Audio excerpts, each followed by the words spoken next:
예수 믿는 저희들에게 있어서 이 성탄절이야말로 1년 중에 가장 기쁘고 가장 행복한 날이어야만 한다고 생각을 합니다.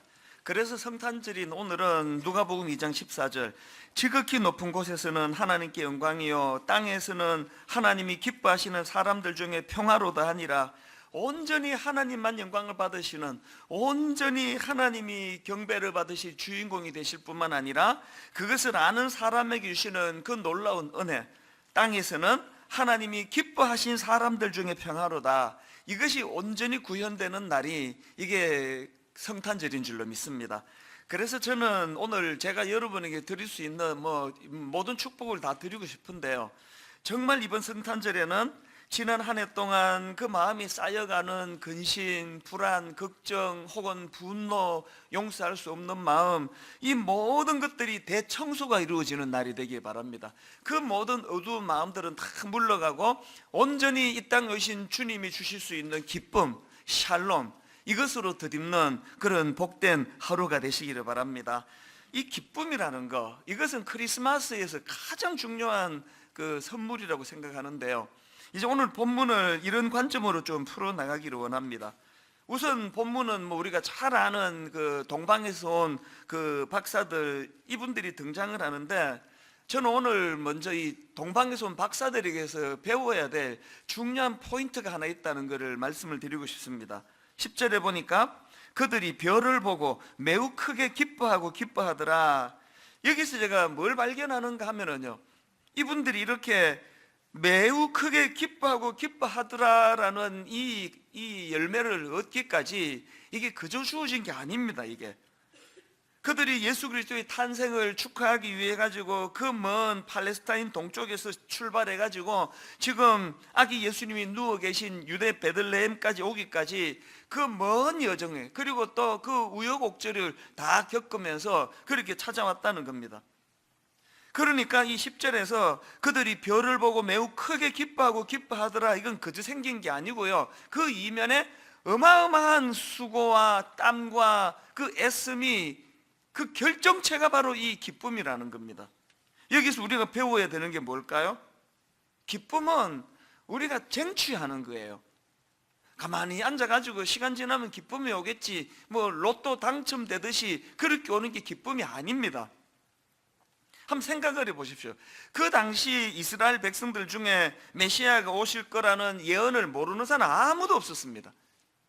모든 사람들이 지식적으로 다 알고 있었지만, 그러나 정작 메시아 대신 예수 그리스도가 이 땅에 오실 때 그것을 기쁨으로, 기뻐하고 또 기뻐하는 감격으로 맞이했던 사람은 많지 않습니다. 그렇기 때문에 우리가 이 크리스마스 날 그냥 카드 주고받고 인사 나누고 이런 감성적으로 크리스마스를 해치운다는 건, 그건 진짜 소중한 걸 놓친다는 의미예요.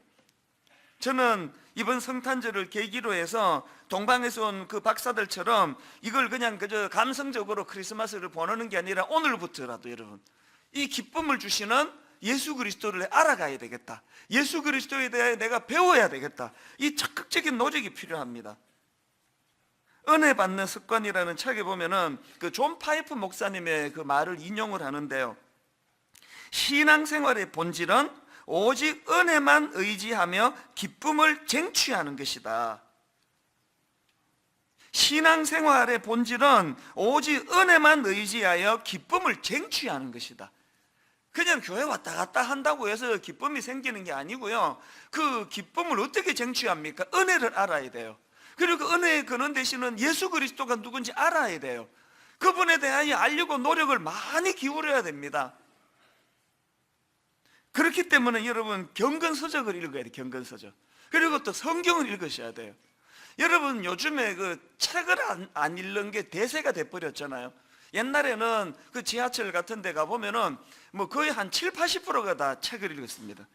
읽다가 읽을 거 없으면 스포츠 신문이라도 사서 읽었습니다. 요즘에 지하철을 타면은요, 또 저는 이제 사람에 관심이 많다가 보니까 그 사람들을 많이 주시를 해요. 저는 지하철 가면 책 안 읽고 사람을 봐요. 그게 저에게 공부예요. 그래서 이제 뭐 전부 스마트폰, 뭐 책 읽는 사람 뭐 한둘도 안 되고요. 그 지하철 칸 전체에서 뭐 한 90% 이상이 스마트폰을 들여다보는 때가 많은데, 그러면 저는 그분들을 관찰을 해요. 저분이 지금 무슨 그 영상을 저렇게 열심히 보나 막 여기저기 다니면서 제가 이렇게 막 훔쳐봐요. 대세가요 드라마예요, 드라마. 이 보니까 막 이렇게 뭐 심각하게 보길래 뭐 무슨 뭐 엄청난 걸 보나 했더니 뭐 전부 드라마예요. 그리고 또 남자들은 또 스포츠, 야구 중계 뭐 그런 것 보고, 우리 또 청소년들은 또 보니까 만화를 그렇게 많이 보더라고요. 이 지금 뭐 거의 영상이 대세고요. 막 책은 안 읽어도 너무 안 읽습니다. 출판사 얘기 들어보니까 옛날에 비해 가지고 지금 출판사 그 반토막도 안 된대. 반토막 책 안 읽습니다. 여러분 부탁하는데요, 우리가 기쁨은 쟁취하는 것이라면 그 기쁨의 근원 되시는 예수 그리스도가 누군지를 알아야지 그 기쁨을 얻을 수 있는 거 아닙니까? 책 읽으셔야 돼요. 경건서적, 성경. 또 그런가 하면은 기쁨은 쟁취하는 것이라면 이렇게 예배 한번 드리고 끝나서 누리지 못하는 많은 것들이 이 관계 속에서 이루어지거든요. 그 주차부 봉사를 왜 저렇게 열심히 하는지 아십니까? 그게 봉사의 기쁨도 있지만 저런데 봉사하는 분들은 거의 좋은 분들이 오세요. 헌신하는 분이기 때문에. 그래서 이 만남의 축복이 그 안에서 얼마나 많이 이루어지는지 모릅니다. 지난주 수요일 날 성가대가 칸탄타 연합으로 막 너무너무 놀라운 찬양을 보여줘서 그냥 보는 분들마다 그 우리 교회 칸탄타 홈페이지 들어와서 그 꼭 보라고 그렇게 하는데요. 그 칸탄타 연주를 우리가 듣는 기쁨이 있지만요, 저분들은요 더 큰 기쁨이 뭔지 아세요? 연습하면서 누리는 교제의 기쁨이에요. 다시 말씀드립니다. 기쁨은 쟁취하는 거예요. 동방에서 온 그 박사들이 매우 크게 기뻐하더라. 이게 그냥 우연히 주어진 게, 로또 당첨돼서 기뻐하는 게 아니고요, 이걸 얻어내기 위하여 그들이 치러야 했던 엄청난 대가 지불이 있었다는 거. 이런 점에서 보면 오늘 본문에 나오는 헤롯 왕은 참 비극적인 인물입니다. 겉으로 보기에 그 권력을 위시해 가지고 뭐 모든 걸 다 갖고 있는 것 같았지만 사실은 참 불쌍한 사람이에요. 3절을 보십시오.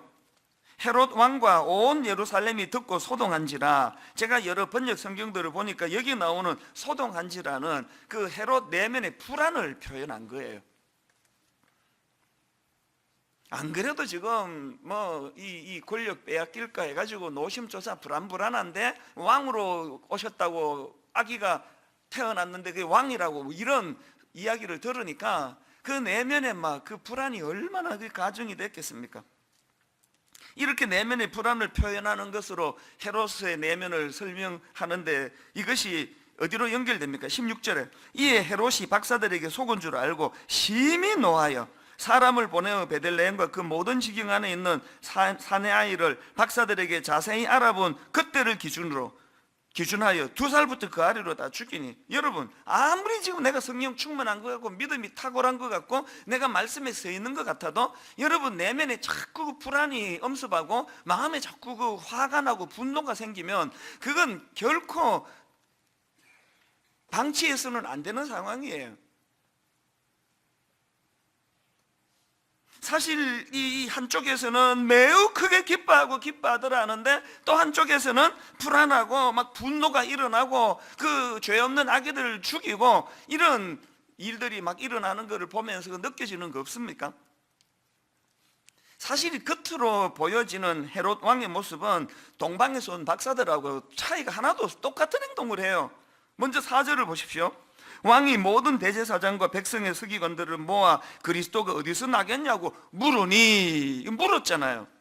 또 7절 이에 헤롯이 가만히 박사들을 불러 별이 나타난 때를 자세히 묻고, 이게 2절에서 동방에서 온 박사들이 유대인의 왕으로 나시니가 어디 계시냐 이렇게 물었던 거랑 같은 모습 아닙니까? 더 자세히 물었습니다. 동방에서 온 박사들보다도. 그런가 하면은 4절과 5절에 보면은 그 동방에서 온 박사들이 알지 못했던 지식까지도 갖추게 됩니다. 왕이 모든 대제사장과 백성의 서기관들을 모아 그리스도가 어디서 나겠느냐 물으니 이르되 유대 베들레헴이 오니, 심지어는 8절을 보십시오. 베들레헴으로 보내며 이르되 가서 아기에 대하여 자세히 알아보고 찾거든 내게 고하여 나도 가서 그에게 경배하게 하라. 이 헤롯 왕도 모양새는 다 갖췄습니다. 오히려 뭐 동방에서 온 박사들보다도 더 열심이고 더 적극적이고 더 자세히 묻고 그런 지식을 갖추었는데 결과는 완전히 다른 결과를 가져온 거 아닙니까? 한쪽은 헤롯 왕은 망해버렸고 동방에서 온 박사들은 진정한 기쁨을 누리는 이런 결정적인 변화, 차이가 어디에 있느냐? 우리 이걸 우리가 고민하며 살펴봐야 돼요. 왜? 우리도 구색 다 갖추고 있잖아 지금.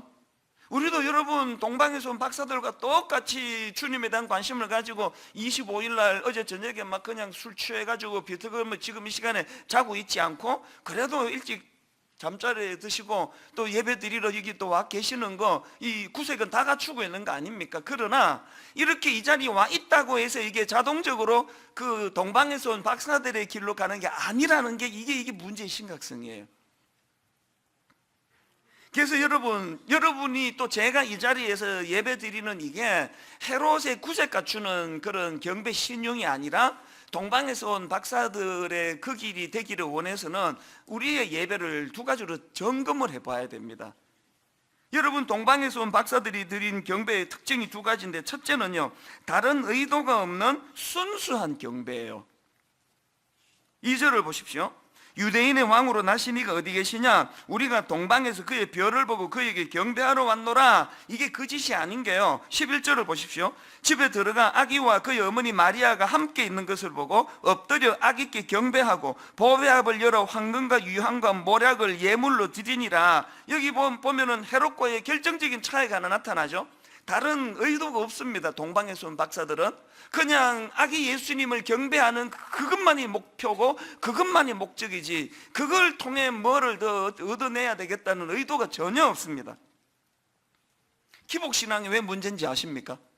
사실 기복신앙 자체는 문제될 게 없습니다. 아니 우리에게 모든 것 주기를 원하시는 그 하나님 앞에서 놀라운 복을 얻기를 원하는 게 무슨 죄예요? 이거 잘못 아닙니다. 근데 기복신앙이 왜 문제예요? 그것만 원하기 때문에 문제인 거 아닙니까? 기복신앙으로 그러면 주신 분에 대한 관심은 없습니다. 얻어내기만 하면 돼요. 뭐 그분이 뭐 부처님이건 그분이 또 누가 있지? 하여튼 뭐 부처님밖에 생각이 안 나는데요. 하여튼 주기만 하면 되지. 그게 그 하나님이건 알라신이건 바알신이건 그게 뭐가 중요하냐고. 이게 기복신앙이 갖는 치명적인 함정이에요. 처음 예수 믿을 때는 하나님을 잘 모르시니까 예수 믿으면 복 받는 데더라, 예수 믿으면 병이 낫는 데더라, 그렇게 신앙을 시작하지만 점점 하나님을 알아가면 갈수록 사실은 하나님 주시는 선물, 손에 든 보따리보다 그분이 너무 아름다워요. 그분이 너무 소중해요. 그분이 내 마음의 왕이에요. 그분이 너무너무 귀하기 때문에 나중에는요, 그분이 들려진 내게 무슨 선물 보따리를 내미는지 안 내미는지 관심이 없어지는 게 믿음의 성수가 아닙니까? 저는 요즘 우리 새아이들을 세뇌를 좀 시키고 있는데요. 이것들이 자꾸 대들고 그래가지고 요새 내가 무슨 세뇌를 시키느냐. 설득을 하다가 요새 안 해요. 너 부모한테 이렇게 대드는 게 아니다. 지금 내가 틀린 말하고 네가 맞는 말을 해도 부모라는 존재는 그 앞에서 그냥 순종하는 신용이라도 하는 그게 부모야. 부모라는 존재는 이렇게 존경할 만한가 이렇게 따지고 계산해보고 결정하는 게 아니야. 부모라는 그 이름 자체가, 존재 자체가 그게 바로 섬김의 대상이야. 그러니까 따지지 말고 아빠 잘 섬겨라. 여러분, 저는 자녀들에게 이렇게 가르쳐도 부끄럽지 않습니다. 부모라는 존재는 그렇게 그렇게 가르칠 자격이 있다고 저는 믿는 사람이에요. 저는 저희 부모님에 대해서 그렇게 공경해 왔습니다. 저희 어머니 연세가 94세 되시지만, 그리고 참 예전 같지 않은 그런 연로하신 모습을 보이지만 한 번도 저는 어머니 존재에 대해서 제가 그 존경이나 그런 마음을 제가 거두어 본 적이 없습니다. 부모란 대상은 내가 그분 하는 거 보고 결정하는 존재가 아니라 그분 자체가 절대적이에요. 우리 하나님 마찬가지예요. 여러분, 우리 하나님은 그 존재 자체가 섬김의 이유예요. 그분이 해주시는 거 보고. 그거 아닙니다. 이런 면에서 동방에서 온 박사들의 질문 그 자체가 얼마나 순수합니까? 유대인의 왕으로 나신 이가 어디 계시냐? 우리가 동방에서 그의 별을 보고 그에게 경배하러 왔노라. 다른 의도 없습니다. 헤롯이 갖추지 못한 게 이거예요. 제가 그게 한 11월 10일 전후 날짜도 제가 기억을 해요.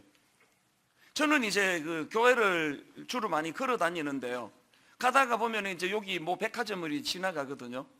근데 한 11월 10일 전으로 기억을 하는데 너무 감동을 받았습니다. 세상에 아직 크리스마스가 되려면 한 달 반이나 남았는데 그 백화점에서 막 캐롤을 들려주는 거예요. 너무 막 찡하더라고 마음이. 그리고 막 얼마나 큰 추리를 만들어 놨는지, 야, 내가 그날 아침에 지나가면서 이 백화점이 거듭났나 그런 생각을 해서 너무 감동을 받았는데, 그날 오후에 너무 실망하는 기사를 봤습니다. 지금 이 백화점뿐만 아니고 전국의 모든 백화점이 크리스마스 분위기를 띄우기로 했대요. 왜?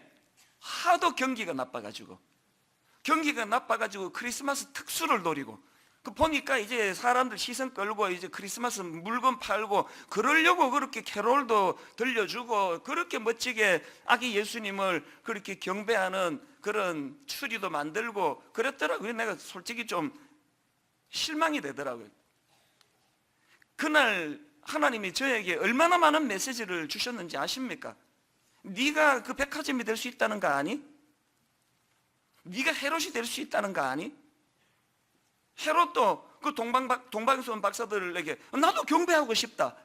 거기에 얼마나 불순물이 많이 있는 겁니까?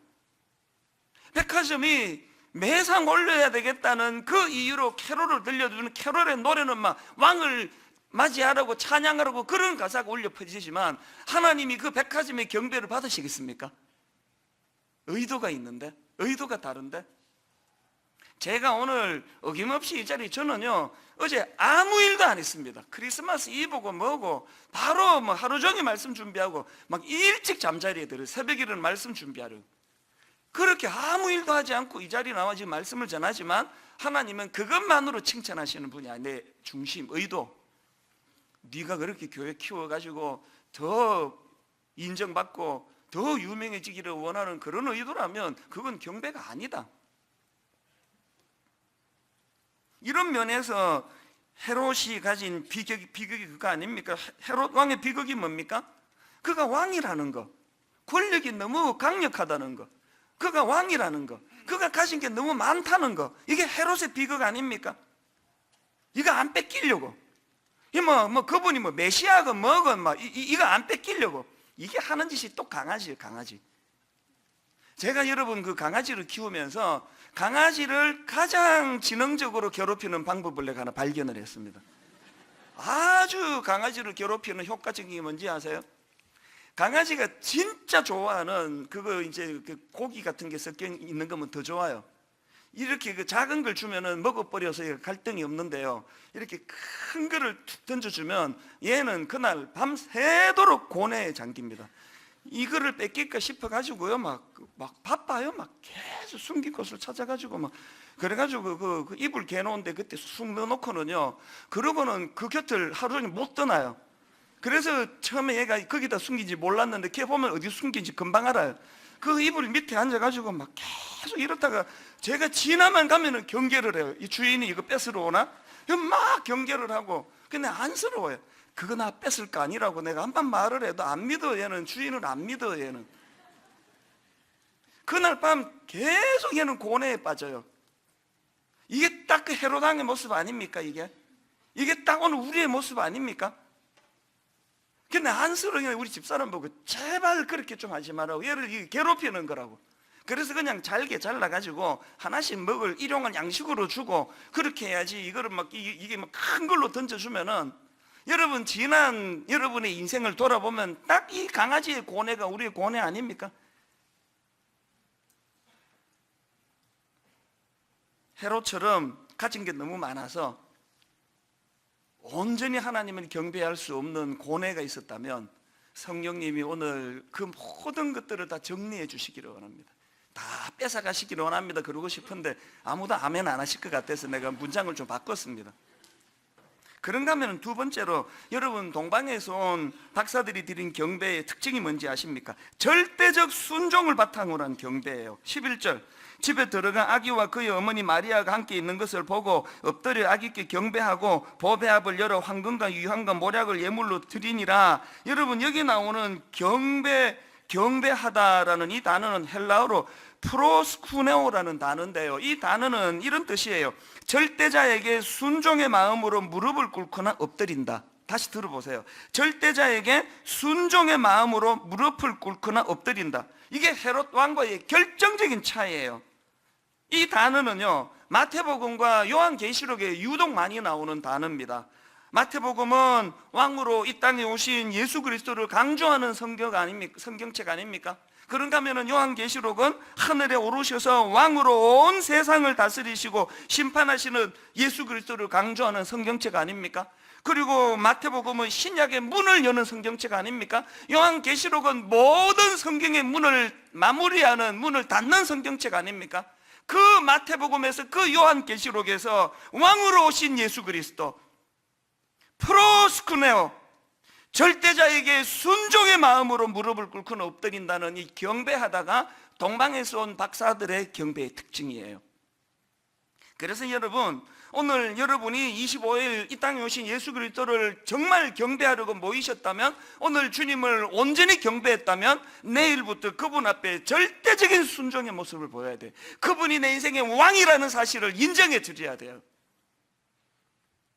온통 그냥 내 생각 뭐 하나, 그 강아지 그 무슨 먹잇감 하나 들고 그게 지 인생 전부인 것처럼, 그까지 그 조그마한 알량한 지식 하나 물고는 그게 전부인 줄 알고 자기 세계에 갇혀 있는 우리가, 오늘 성탄절날 성령님이 우리의 이 얕은 생각을 탁 깨뜨려 주심으로, 그 강아지가 그렇게 아끼는 그 먹이, 그 우리 집사람이 준 먹이를 내가 잔인하게 빼앗아요. 몰라 그래요. 그 잔인하게 뺏어가지고, 그리고는 잘게 잘라가지고 하나씩 던져주면 이게 그 강아지에게 가장 복인 것처럼 우리의 생각에 이 물꼬를 성령님께서 터주시기를 바랍니다. 이사야 55장 8절, 이는 내 생각이 너희의 생각과 다르며 내 길은 너희의 길과 다름이니라. 9절, 이는 하늘이 땅보다 높음 같이 내 길은 너희의 길보다 높으며 내 생각은 너희의 생각보다 높음이니라. 이게 없이는요, 이 말씀이 없이는 신앙의 성장도 없습니다. 이런 면에서 동방에서 온 박사들은 이 11절을 한번 보세요. 11절에서 그 순수한 경배를 드린 후에 그 다음 12절을 보세요. 그들은 꿈에 헤롯에게로 돌아가지 말라, 지시하심을 받아 다른 길로 고국에 돌아가니라. 지시하심을 받아 다른 길로 고국에 돌아가니라. 다시 강조합니다. 오늘 여러분 불순물 없는 순수한 경배를 하나님께 올려드렸다면 내일부터 여러분의 삶은 하나님의 지시하심을 받는 삶을 살게 되시기를 바랍니다. 지시하심을 받아 다른 길로 고국에 가니라. 그런데 여러분이 11절 말씀을요, 그 동방에서 온 박사들이 지시하심을 받아 순종했다 이렇게만 읽으면 그 얕은 신앙이에요. 12절에서 진짜 중요한 메시지가 있는데 다시 한번 12절을 보십시오. 그들은 꿈에 헤롯에게로 돌아가지 말라, 지시하심을 받아 다른 길로 고국에 돌아가니라. 여러분, 오늘 예수 믿는다는 것의 가장 큰 축복이 뭔지 아세요?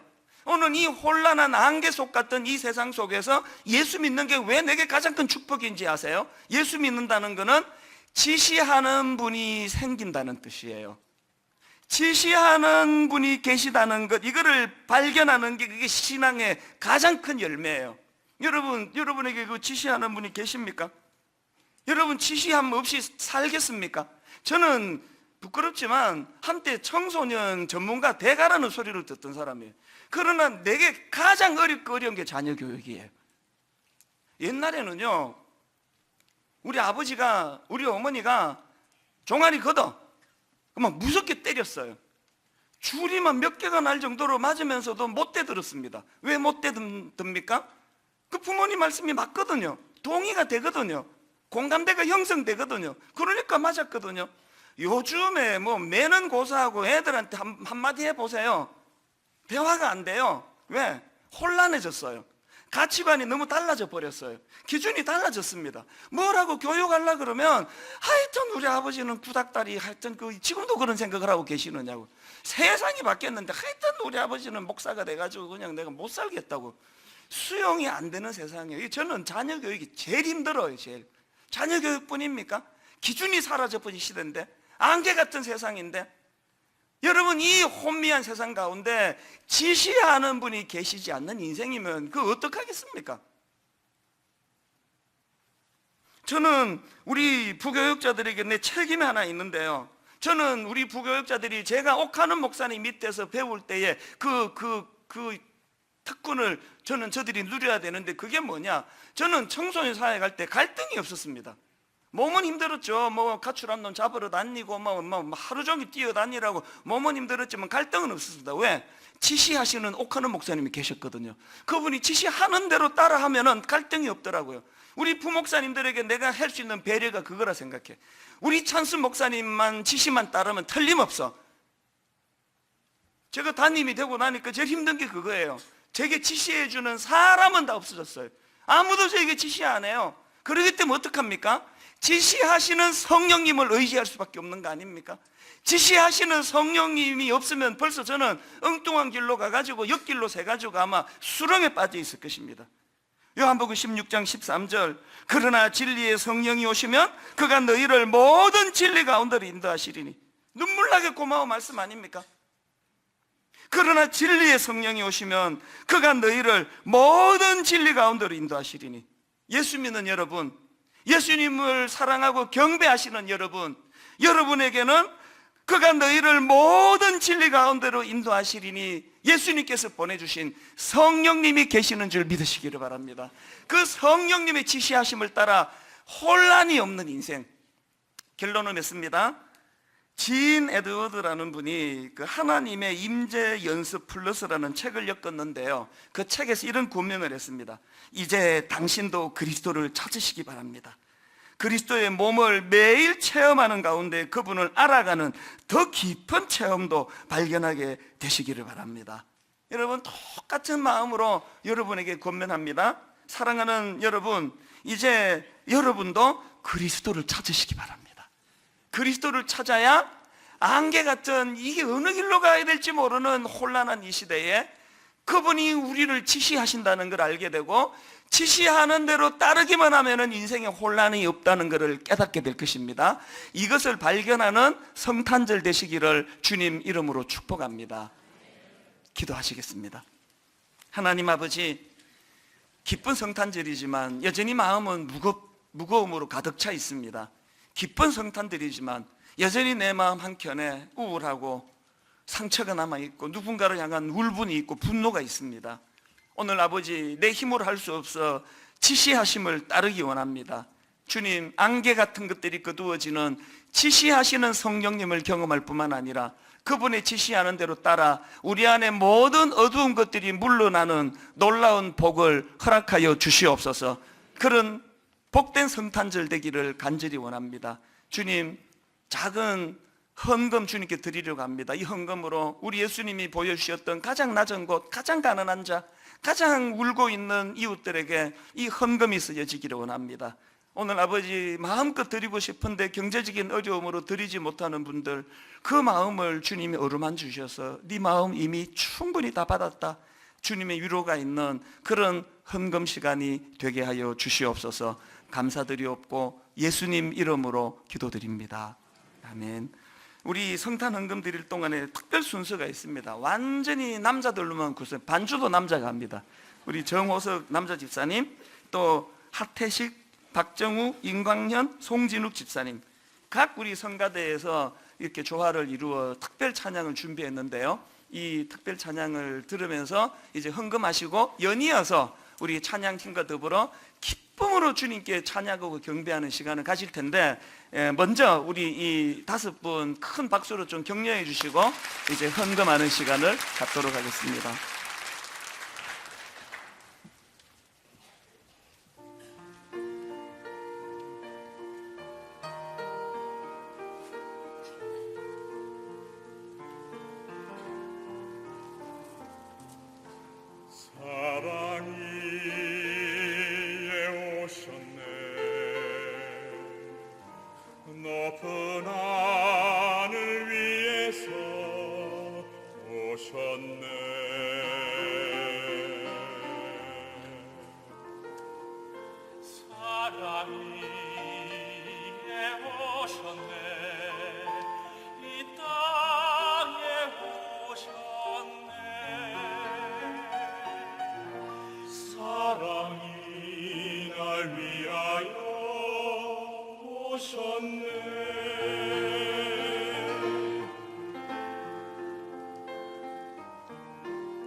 십자가를 지시고 이 땅에 오셨네.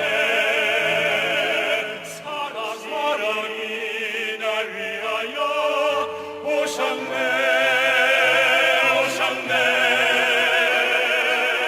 갈보리 언덕 위에서 죽음의 권세 이기고 이 세상 다스리시려 이 땅에 오셨네.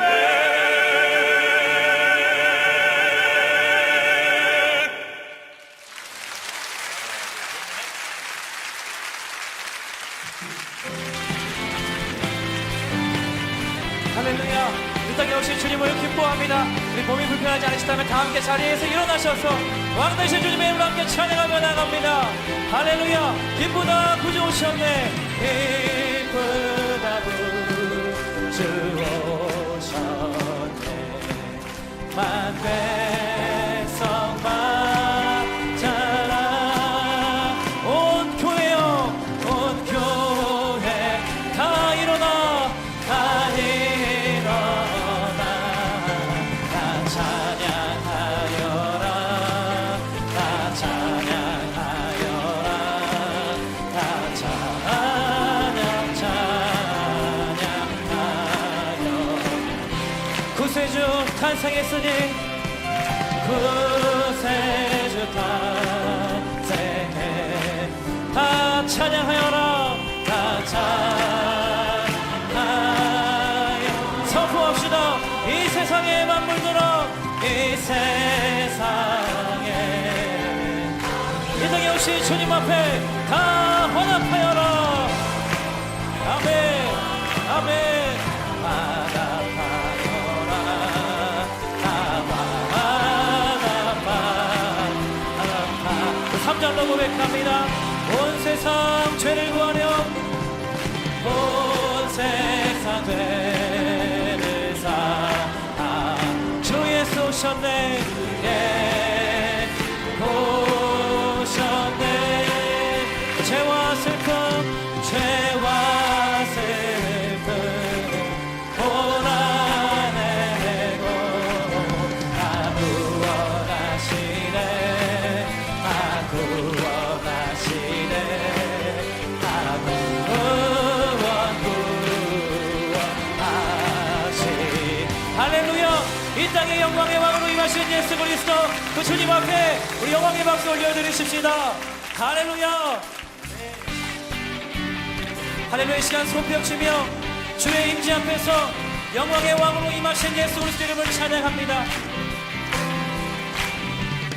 다 함께 주님의 임재 앞에서 주님의 임재 앞에서 권능의 날개 안에서 그의 능하신 행동을 인하여 찬양해. 한 번 더. 주님의 임재 앞에서 주님의 임재 앞에서 권능의 날개 안에서 그의 능하신 행동을 인하여 찬양해. 주의 나라 주의 권세 주의 나라 주의 권세 찬양 중에 임하네. 모든 원수 굴복하네. 주의 한 번 더. 주의 나라 주의 권세 찬양 중에 임하네. 모든 원수 굴복하네. 내가 춤을 출 때 다윗처럼 춤을 추면서 진심으로 주를 즐거워하라. 모든 만물들아 찬양하라. 영원히 한 번 더. 다윗처럼 춤을 추면서 진심으로 주를 즐거워하라. 모든 만물들아 찬양하라. 처음부터 함께 찬양합니다. 주님의 임재 앞에서 권능의 날개 안에서 그의 능하신 행동을 인하여 찬양해. 한 번 더 주님의 임재 앞에서 주님의 임재 앞에서 권능의 날개 안에서 그의 능하신 행동을 인하여 찬양해. 주의 나라 주의 권세 주의 나라 주의 권세 찬양 주의 임하네. 모든 원수 굴복하네. 주의 임재 한 번 더 주의 나라 주의 권세 찬양 주의 임하네.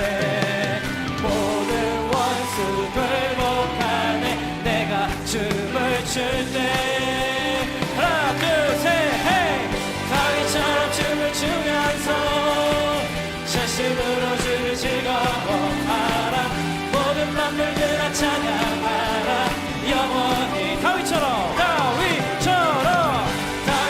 춤을 추면서 전심으로 주를 즐거워하라. 모든 만물들아 찬양하라. 영원히. 우리 성도님들 율동을 따라하기 좀 어려우시죠? 네, 한번 그래서 배워보도록 하겠습니다. 자, 저를 따라서 주의 권세, 주의 나라 권세부터 할 텐데 앞에 성도님들 따라하면서 같이 하면 좋겠어요. 주의 나라 권세, 주의 권세. 주의, 자, 왼손부터 오른손 찬양 중에 임하. 다시 한번 똑같이 왼손부터 원수 굴복하네. 주의 임재 한 번 더 주의 나라 주의 권세 찬양 중에 임하네. 모든 원수 굴복하네. 내가 주. 자, 다윗처럼 또 다윗처럼 춤을 추면서 전심으로 주를 즐거워하라. 모든 만물들아 찬양하라. 찌르는 겁니다. 한 번 더 다윗처럼 춤을 추면서 전심으로 주를 즐거워하라. 모든 만물들아 찬양하라. 네, 배워보니까 어렵지 않으시겠죠? 우리도 할 수 있습니다. 할렐루야. 주님이 우리의 기쁨의 이와 되십니다. 할렐루야. 자, 주의 나라 주의 권세 주의 나라 주의 권세 찬양 주의 임하네. 모든 원수 굴복하네. 주의 한 번 더 선포합니다. 주의 나라 주의 권세 찬양 주의 임하네. 모든 원수 굴복하. 우리 한 번 더 고백합니다. 주의 나라 주의 권세 주의 나라 우리의 찬양 중에 주의 아베. 모든 원수 굴복하네. 주의 마지막 한 번 더 주의 나라 주의 권세 찬양 주의 임하네. 모든 원수 어떨 때 내가 춤을 출 때 하나 둘 셋 헤이 다윗처럼 춤을 추면서 전심으로 주를 즐거워하라. 모든 만물들아 찬양하라. 영원 한 번 더 다윗처럼 춤을 추면서 전심으로 주를 즐거워하라. 모든 만물들아 찬양. 마지막으로 한 번 더 다윗처럼 춤을 추면서 할렐루야. 다윗처럼 춤을 추면서 전심으로 주를 즐거워하라. 모든 만물들아 찬양하라. 다윗처럼 춤을 추면서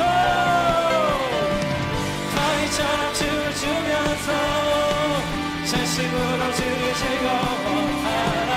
모든 만물들아 찬양하라. 영원히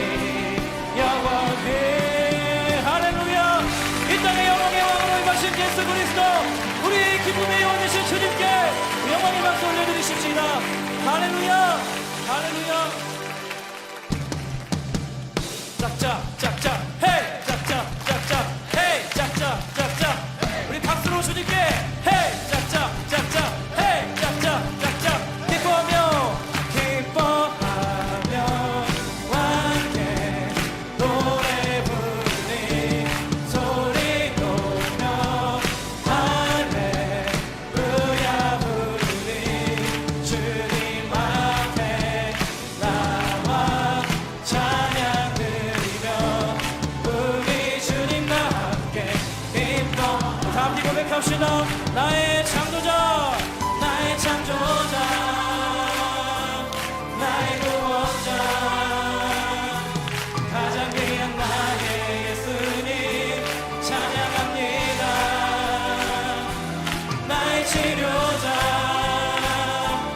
나의 선한 목자 되신 주 예수 나의. 우리 다시 한번 처음부터 기뻐하며 함께 새해 기뻐하며 함께 노래 부르리 소리 높여 할렐루야. 주님 앞에 나와 주님 앞에 나와 자 우리 주님과 함께 우리 선포합시다. 기뻐하리라. 나의 창조자, 나의 창조자, 나의 구원자, 아멘. 가장 귀한 나의 예수님 찬양합니다. 나의 치료자, 나의 선한 목자 되신 주 예수 나의 주 찬양하리. 한 번 더 박수로 주님께 셋넷 짝짝짝짝 헤이 짝짝짝짝 헤이 짝짝짝짝 헤이 짝짝짝짝 헤이 짝짝짝짝 헤이. 우리 기쁨 되시는 주님 앞에 기뻐하며 경배하세. 기뻐하며 경배하세.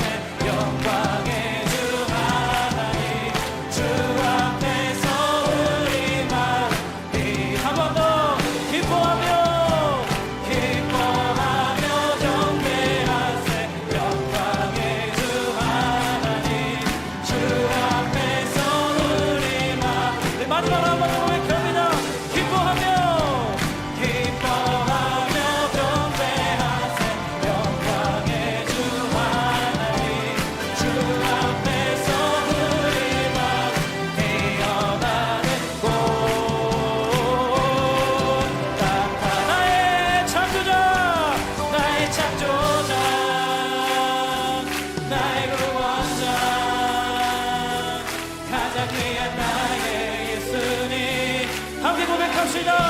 나의 치료자, 나의 치료, 헤이. 나의 선한 목자 되신 주 예수 나. 우리 주님이 어떠한 분이신지 고백합니다. 나의 창조자, 나의 구원자, 나의 창조자, 나의 구원자, 나의 구원자, 나의 찬양합니다. 찬양합니다. 찬양해요. 나의 치료자, 나의 선한 목자 예수 나의 주 찬양하리. 나의 주 찬양하리. 주님만을 경배합니다.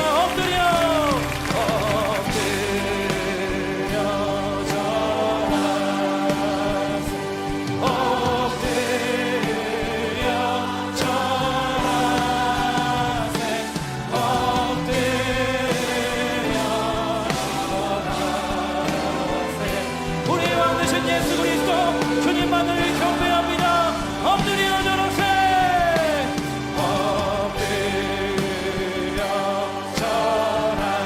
엎드려 절하세.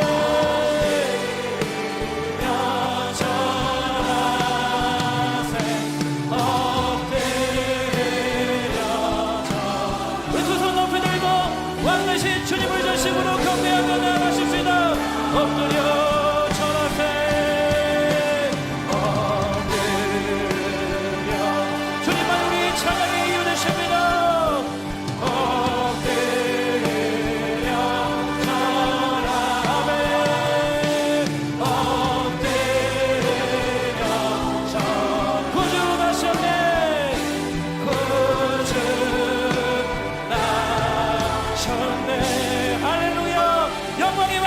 예수 그리스도 우리의 삶의 주인 되신 그분 앞에 우리 감사와 영광의 박수와 큰 함성 소리를 올려드리십시오.